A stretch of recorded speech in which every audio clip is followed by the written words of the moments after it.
नमस्कार मित्रांनो, मी गणेश टुले तुमचं सहर्ष स्वागत करतो आपल्या यूट्यूब चॅनलवर. आणि त्या चॅनलचं नाव आहे गावरान राया.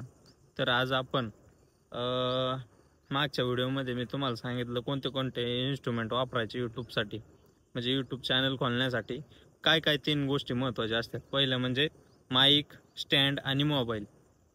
तर या 3 गोष्टी महत्त्वाच्या आहेत. जर तुम्ही तो व्हिडिओ पाहिला नसेल तर नक्कीच मी या व्हिडिओच्या डिस्क्रिप्शनमध्ये व्हिडिओची लिंक देणार आहे, तर तुम्ही तिथे जाऊन तो पण व्हिडिओ पाहू शकता. तर आजचा टॉपिक असा आहे, त्या सगळ्यात अगोदर मी तुम्हाला पावसाचं वातावरण झालंय कसलं, आणि पाऊस पण मोठ्या प्रमाणात पडलाय नाही का. आता ब्लर झालंय माझ्या मागं, पण आज उद्या आणि परवा 3 दिवस हवामान खात्याचा अंदाज आहे की खूप जास्त मोठ्या प्रमाणात पाऊस पडणार आहे. तर सर्वांनी काळजी घ्या, पावसा पाण्याचे दिवस आहेत. आणि नद्यांना पण पूर, म्हणजे आता बीडमध्ये एक गाव आहे, त्या ठिकाणी पण पूर आलता, तर 2 निष्पाप लोकांचा बळी गेला. तर असे काही घटना घडतायत आसपास परत लांब लांब. तर याचीच काळजी घ्या. आणि जर ट्रेकिंगला वगैरे जात असाल तर नक्कीच थोडं थांबून वगैरे परत आपले इन्स्ट्रुमेंट सोबत घेऊनच प्रवास करा. तर विषय व्हिडिओ लय मोठा करायचा नाही आपल्याला. मी आता स्टँडवर मोबाईल ठेवलाय. तर मला सांगायचं हे होतं, ससा चाललाय तिकडं मित्रांनो, आता नाही दिसणार आपल्याला व्हिडिओमध्ये. तर सांगायचा उद्देश हाच की काळजी घ्या, पावसा पाण्याचे दिवस आहेत. आणि आपण आजच्या व्हिडिओमध्ये सांगणार आहे की व्हिडिओ काढल्याच्या नंतर, समजा मी मागच्या त्याच्या अगोदरच्या एका व्हिडिओमध्ये सांगितलं होतं की व्हिडिओ काढा, लॉंग व्हिडिओ काढा, शॉर्ट व्हिडिओ काढा, आणि अजून पण काय काय माहिती असेल तर मी सांगत जाईन. तर आजच्या भागात आपण 3 ते 4 जे ॲप्लिकेशन आहेत यूट्यूब, म्हणजे यूट्यूब व्हिडिओ एडिटिंगसाठी, किंवा यूट्यूब थंबनेल असेल, किंवा बॅकग्राऊंड आवाज असेल तो कसा घालवायचा, याविषयी आपण माहिती घेणार आहोत. तर व्हिडिओला नक्की शेअर करा. आणि जर आपल्या चॅनलला सबस्क्राईब केलं नसेल तर नक्की करा. आपल्या चॅनलचं नाव आहे गावरान राया. तर सगळ्यात पहिलं एक ॲप्लिकेशन आहे, ते म्हणजे काइंड मास्टर. तर मी आता आपल्या अँड्रॉइड मोबाईलला आणि आयफोनला कोणते कोणते यूज होत आहेत ते सांगतो.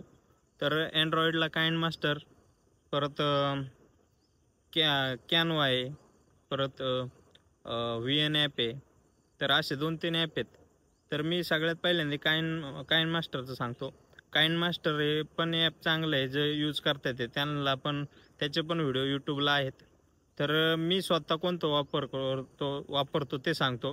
तर मी VN ॲप्लिकेशन वापरतो. ते अँड्रॉइडला आणि आयफोनला दोन्हीला पण हे होतं. पण त्याच्यापेक्षा लेटेस्ट आलेलं आहे एक कॅपकट म्हणून, कॅपकट प्रो. त्याच्यात आपल्याला चांगले फीचर्स वगैरे आहेत. परत व्हिडिओ एडिटिंगला पण प्रॉब्लेम येत नाही, आणि जेवढी क्वालिटी कॅमेऱ्यात आहे तेवढीच मोबाईलला पण क्लिअरिटी येते त्याच्यात. तर तो एक ॲप आहे.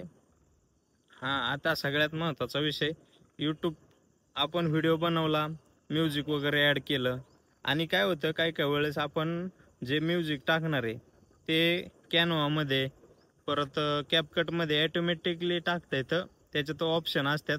तो पण व्हिडिओ तुम्ही यूट्यूबला पहा. मी थोडक्यात सांगणार आहे शॉर्टकटमध्ये तुम्हाला आज, की कोणते कोणते ॲप ओपन होत आहेत, म्हणजे कोणते कोणते ॲप यूज करता येतात.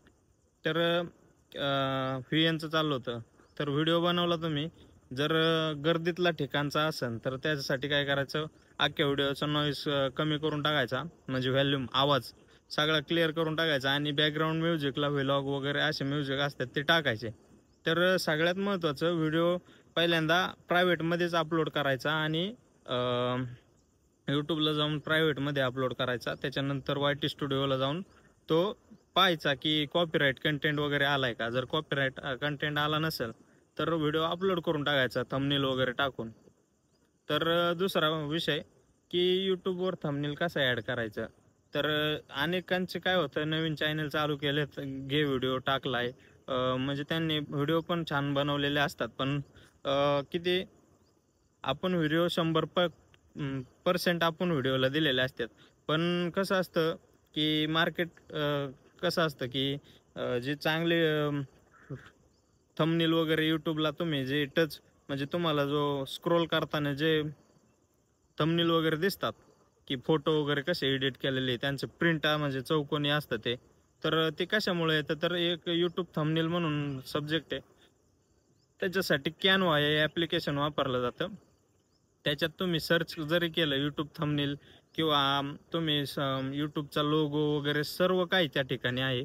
तर यूट्यूबला हा पण व्हिडिओ पहा नक्कीच, कॅनव्हा कसा यूज करायचा.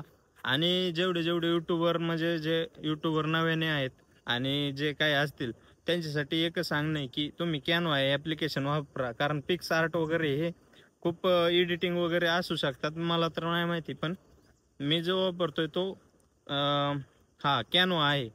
जर मी ते 2 सांगितले आणि आयफोनसाठी जर तुम्ही यूज करणार असाल तर कॅनव्हा एक बेस्ट आहे, फिएन पण बेस्ट आहे आणि कॅपकट प्रो हा हे असलंच पाहिजे. कारण तुमची जेव्हा कॅपकटमध्ये तुम्ही एडिटिंग करून परत साईडला माझ्या या साईडला तुम्हाला कोपऱ्यात गावरान राया म्हणून नाव येत असेल, ते नाव इकडं कॅपकटला जर टाकलं तर मध्ये डॉट डॉट डॉट डॉट येतात, तर तो प्रॉब्लेम येतो. कॉपी पेस्ट करून पण तुम्ही ॲडजस्ट करू शकता. पण जर मग मी काय करतो कधी कधी की कॅपकटमध्ये एडिटिंग करून परत कॅनव्हामध्ये घेतो, सॉरी VN मध्ये घेतो. त्याच्यामुळं होतं काय की व्हिडिओची क्लॅरिटी फाटते. आत्ताच मध्ये एक व्हिडिओ बनवलेला, तर मला कमेंट नव्हते आले पण सांगत होते माझे जवळचे की तो व्हिडिओ आयफोनमध्ये काढलेला नाही म्हणून. तर सांगण्याचं तात्पर्य हेच की कुठं कुठं आपला क्वालिटी पण व्हिडिओला तुम्ही पूर्णपणे 100% वेळ देताय त्या गोष्टीला, तर तुमच्यासाठी काहीतरी फायद्याचं असेल. कारण मी पण जर्नी करतोय त्या गोष्टीतून, तर तुम्हाला पण त्या गोष्टीचे फायदा व्हावा याच्यासाठी हा व्हिडिओ बनवतोय. तर नक्की ट्राय करा. पहिलं जर ध्यानात राहिलं नसेल तर मी तुमच्या म्हणजे आपल्या ह्या व्हिडिओच्या माहिती बॉक्समध्ये त्या चॅनलचे सगळ्यांचे लिंक ॲड करेल. तरी पण सांगतो, एक पहिलं आहे कॅनव्हा, दुसरं कॅपकट आणि तिसरं VN. हे 3 ॲप्लिकेशन असलेच पाहिजे. तर मी थोडक्यात सगळी माहिती सांगितलेली आहे व्हिडिओची आणि बाकीच्या गोष्टीवर पण बोलू आता थोडा जर वेळ आहे तर. तुम्ही व्हिडिओ जो बनवताय तो कायम, आता समजा हा मोबाईल आडवा आहे, इथं कॅमेरा आहे, तुम्ही ह्या साईडला किंवा इकडच्या साईडला आडवा कॅमेरा धरायचा असा. आता माझा एक मोबाईल घरी राहिला चुकून, तर उभा व्हिडिओ काढून तुम्ही यूट्यूबला अपलोड केला तर तो शॉर्ट फीडमध्ये जातो. तर व्हिडिओ अपलोड करताना पण बहुतेक चुका होत्यात. परत आपण कसं करतो की एकच व्हिडिओ बनवतो, एकच शॉट घेतो आणि त्याच्यातच सांगण्याचा प्रयत्न करतो. पण तसं न करता तुम्ही काय करू शकता की जो सब्जेक्ट महत्त्वाचा आहे ना त्याचे आडवे धरून मोबाईल कॅमेरा धरून, सॉरी आडवा मोबाईल धरून तुम्ही तो शूट करायचा. जिथपर्यंत घ्यायचा तिथपर्यंत तो परत स्टॉप करायचा, परत दुसरा व्हिडिओ. असे किती पण व्हिडिओ आपण एका वेळेस ॲड करू शकतो कॅनव्हामध्ये, कॅपकटमध्ये, VN मध्ये ॲड करू शकतो. आणि मग जेवढा महत्त्वाचा भाग आहे तोच घ्यायचा आणि बाकीचा कट करून टाकायचा. कधी कधी नाही का आपण हॉटेलचे वगैरे व्हिडिओ काढायला जातो, तर अचानक आपण कस्टमरशी बोलत असतो, साईडचा काहीतरी बोलतो किंवा मग हॉटेल मालकांशी आपण बोलत असतो आणि मध्येच कोणतरी येऊन ऑर्डर सांगतं किंवा काय. अशा वेळेस आपण तो आवाज म्यूट वगैरे करून सगळ्या गोष्टी करू शकतो. तर सांगायचं तात्पर्य हेच की तुम्ही बनवताय तो योग्य बनवताय. कोणी काही म्हणू की काय बनवतंय हे बनवतंय, आता मला पण फेस करायला लागतं त्या गोष्टी. पण जर ध्येय घेतलंय तुम्ही तर एक पूर्ण करायचं. आणि सगळ्यात महत्त्वाचं, तुम्ही नवीन असाल, काही लोक आता एक उत्तराखंड यूट्यूबवाला आहे, उत्तराखंडवरून तो यूट्यूब व्हिडिओ वगैरे डेली व्लॉग टाकतो. तर त्याला मी कमेंट करून सांगितलं होतं की तुम्ही 3 मिनिटाच्या पुढं जास्त, म्हणजे जेवढा होईल तेवढा जास्त मोठा व्हिडिओ बनवण्याचा प्रयत्न करा, तेव्हा तुम्हाला कुठंतरी वॉच टाईम पूर्ण होण्याचा प्रयत्न होईल. तर बाकीच्यांना पण नवीन यूट्यूबरला सांगणं आहे की तुम्ही पण अशाच पद्धतीने. आणि सगळ्यात महत्त्वाचं, माझी भाषा एकदम एकदम गावाकडची. मी पुण्यात राहतोय पण मी असं हे नाही करत की मला जे मनात येईल ना मी ते बोलण्याचा प्रयत्न करतो. तर माझा व्हिडिओ नक्कीच आवडला असेल, नक्कीच शेअर करा, कमेंट करा आणि इतरांना पण सांगा. तर धन्यवाद. तुम्ही काळजी घ्या, तुमच्या कुटुंबाची काळजी घ्या. आता मी लय काय गडबडीत, कारण पावसाचं वातावरण झालंय त्याच्यामुळे मी लवकर व्हिडिओ बनवण्याचा प्रयत्न केलाय. तर धन्यवाद.